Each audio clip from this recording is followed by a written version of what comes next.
नमस्कार साथियों, अगर आप आयुष्मान कार्ड बनाने का काम करते हैं, आपको सीएससी की तरफ से आयुष्मान कार्ड की ऑपरेटर आईडी मिली है, तो आपके लिए बहुत बड़ा अपडेट है। क्योंकि बहुत सारे भाई बहनों की आईडी जब वो लॉगिन कर रहे हैं तो कुछ इस तरीके से लिख के आ जाता है। बहुत सारी आईडी में इसी तरीके का मैसेज देखने को मिल रहा है। आप ये देख सकते हैं, ये लिख के आ जाता है, your account has been deactivated, please contact administrator. अगर आपके साथ भी ये समस्या है तो कमेंट में जरूर लिखना। आज मैं ये बताने वाला हूं कि आखिरकार जो आयुष्मान ऑपरेटर आईडी है वो क्यों डीएक्टिवेट हो रही है। आपकी अगर आयुष्मान ऑपरेटर आईडी है तो भैया आप अपनी आयुष्मान ऑपरेटर आईडी को डीएक्टिवेट होने से कैसे बचाएंगे।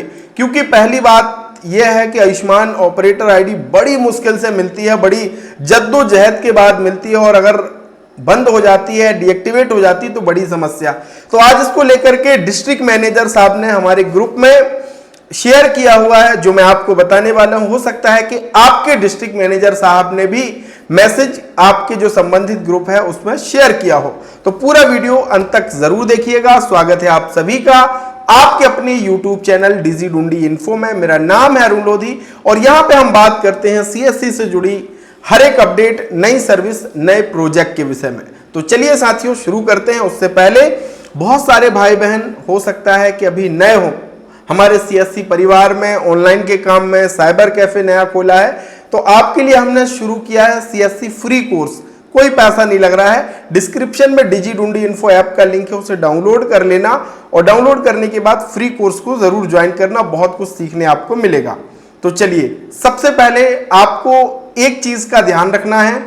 नंबर 1, जब आप अपना beneficiary.nha.gov.in, ये ऑफिशियल वेबसाइट है जहां पे हम ऑपरेटर लॉगिन करते हैं, यहीं से आप ऑपरेटर लॉगिन करते हो ना।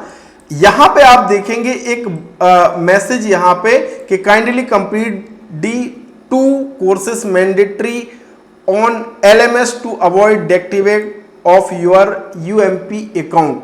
कि भैया आप जो NHA का LMS पोर्टल है उसमें कोई भी 2 मैंडेटरी कोर्स को कंप्लीट कर लीजिए अगर आपको अपनी आईडी को डीएक्टिवेट होने से बचाना है। अगर आपने ये LMS कंप्लीट नहीं किए हैं तो स्पष्ट नोटिफिकेशन यहां पे दिख भी रहा है आपको कि आपकी जो आईडी है वो डीएक्टिवेट हो सकती है। पहला कारण तो ये है, अगर आपने अभी तक LMS कंप्लीट नहीं किया है तो जाइए LMS को आप यहां से कंप्लीट कर सकते हैं lms.nha.gov.in पर आकर के। यहां पे क्वेश्चन आंसर को आप कंप्लीट करेंगे, है ना, तो आपका सर्टिफिकेट जनरेट हो जाएगा। 2 कोर्स कंप्लीट करने हैं। क्वेश्चन आंसर मैंने जो कोर्स के जब आप लॉगिन करोगे ना तो वहां पे बहुत सारे कोर्स मिलेंगे, तो कुछ कोर्स के आंसर मैंने आपको दे दिए हैं, आप यहां से आकर के देख सकते हो। आप क्या करना, DG Dundee info app download करना, सीएससी मास्टर कोर्स में आ जाना, कोर्स में आने के बाद कंटेंट में आना और यहां पे आपको फोल्डर मिलेगा। ये आपको अलग ही मैंने एक फोल्डर बना दिया है, NHA LMS कोर्स। यहां पे VLE आयुष्मान ऑपरेटर यूजर के लिए यहां पे आप देख सकते हैं ये जो कोर्स हैं उसके जो असेसमेंट के जो आंसर हैं वो मैंने आपके लिए फ्री कर दिए हैं। आकर के यहां पे आप देख लेना और कोई भी 2 कोर्स के जो आंसर है सीधे सीधे आंसर पे टिक करके आप 2 कोर्स को कंप्लीट कर लेना। अब बात कर लेते हैं दूसरी चीज। पहली चीज तो आपको ध्यान रखना ही है, अब दूसरी चीज भी आपको विशेष ध्यान रखना है। अगर ये भी नहीं करेंगे तो भी आपका जो आयुष्मान ऑपरेटर आईडी है वो बंद हो सकता है। दूसरी चीज क्या है कि हर हफ्ते में एक बार, 7 दिन में कम से कम एक बार आप अपने beneficiary.nha.gov.in वो पोर्टल पे आकर के अपना ऑपरेटर लॉगिन जरूर किया करो। जरूरी नहीं कि आपके पास रोज आयुष्मान बनवाने के लिए ग्राहक आए, कोई बात नहीं, लेकिन आप अपना आयुष्मान पोर्टल 7 दिन में एक बारी लॉगिन जरूर कर लिया करो। और इससे भी महत्वपूर्ण चीज है कि हमारे भाई बहन LMS कंप्लीट तो कर ले रहे हैं, इस पोर्टल को भी लॉगिन कर रहे हैं, लेकिन एक और महत्वपूर्ण काम नहीं कर रहे हैं जिसके कारण उनका आईडी डीएक्टिवेट हो रहा है। वो कारण जानने से पहले एक और महत्वपूर्ण चीज मैं आपको बता दूं जो कि हर एक CSC VLE के लिए जरूरी है। अगर आप पैसा निकालने का काम करते हो, चाहे आप एईपीएस से निकालते हो, यूपीआई कैश पॉइंट से, एमएटीएम के जरिए किसी भी ऑप्शन से निकालें, तो आप अपने पास ग्राहक को दिए गए पैसे की एंट्री जरूर करिए, वरना भविष्य में आपके पास चार्जबैक आएगा और सबूत ना होने के कारण आपके ऊपर पेनल्टी लगेगी, आपको बड़ा नुकसान हो सकता है। अभी भी बहुत सारे भाई बहन ऐसे हैं जिनके पास रजिस्टर नहीं है, और हो सकता है कि आपके मार्केट में ना मिलता हो या महंगा मिलता हो, तो हम आपके लिए लेकर के आए हैं ऑल इन वन रजिस्टर। और इस एक ही रजिस्टर के भीतर साथियों बढ़िया क्वालिटी का ये रजिस्टर है, आप देख सकते हैं ये बढ़िया क्वालिटी का है, और इस एक ही रजिस्टर में आपके ग्राहक की हर एक डिटेल आ जाएगी, पूरी डिटेल आ जाएगी। और इस रजिस्टर का जो उपयोग है साथियों, आप किसी भी लेन देन के लिए कर सकते हैं, चाहे आप यूपीआई कैश पॉइंट के लिए हो, मनी ट्रांसफर का काम करते हो, एईपीएस से पैसा निकाल रहे हो, इस रजिस्टर में हर एक ट्रांजैक्शन की एंट्री हो जाएगी, आपका डेटा सुरक्षित रहेगा। और ये 200 पेज का रजिस्टर है। अगर घर बैठे आपको ये चाहिए है तो ये मेरा व्हाट्सएप नंबर है, जरूर आप रजिस्टर अपने रखना दोस्त, वरना एक चार्ज बैक आएगा ना और आपको समझ आ जाएगा कि मैंने कितनी बड़ी गलती कर दी। इसलिए रजिस्टर में एंट्री जरूर करके रखना, बिल्कुल भी इसमें कोई भी लापरवाही मत करना।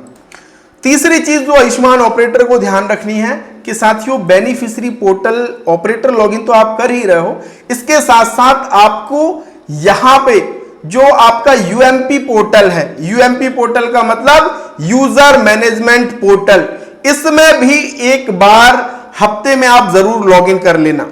इस पोर्टल पे आकर के आप कैप्चा कोड फिल करना, अपना आधार नंबर डाल करके, यहां पे आप जब साइन अप नहीं करना है, अगर आप ऑपरेटर आईडी आपकी चालू है तो साइन अप करना ही नहीं है, लॉगिन आपको करना होगा। तो यहाँ पे आपको कैप्चा कोड आएगा, अपना रजिस्टर्ड मोबाइल नंबर डालना, यहाँ पे आपको वेरीफाई करना है और यहाँ पे आप लॉगिन करना। तो ये 3 चीज आपको करना ही करना है। पहली चीज क्या कि भैया एलएमएस कंप्लीट करिए, अगर नहीं किए हैं तो अभी भी कर लीजिए।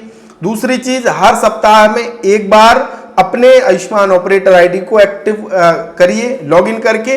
और तीसरी चीज, आप यूएमपी पोर्टल पे एक बार सप्ताह में जरूर यहां पे आप लॉगिन करिए ताकि आपकी आईडी एक्टिव ना हो। अगर आपकी आईडी जिनकी डीएक्टिवेट हो चुकी है वो कमेंट कीजिएगा, तो कैसे आपकी जो डीएक्टिवेट हुई आईडी है वो कैसे एक्टिव करेंगे, क्या प्रोसेस होगी, उस पर भी एक अलग से विस्तार से वीडियो लेकर के आने वाले हैं।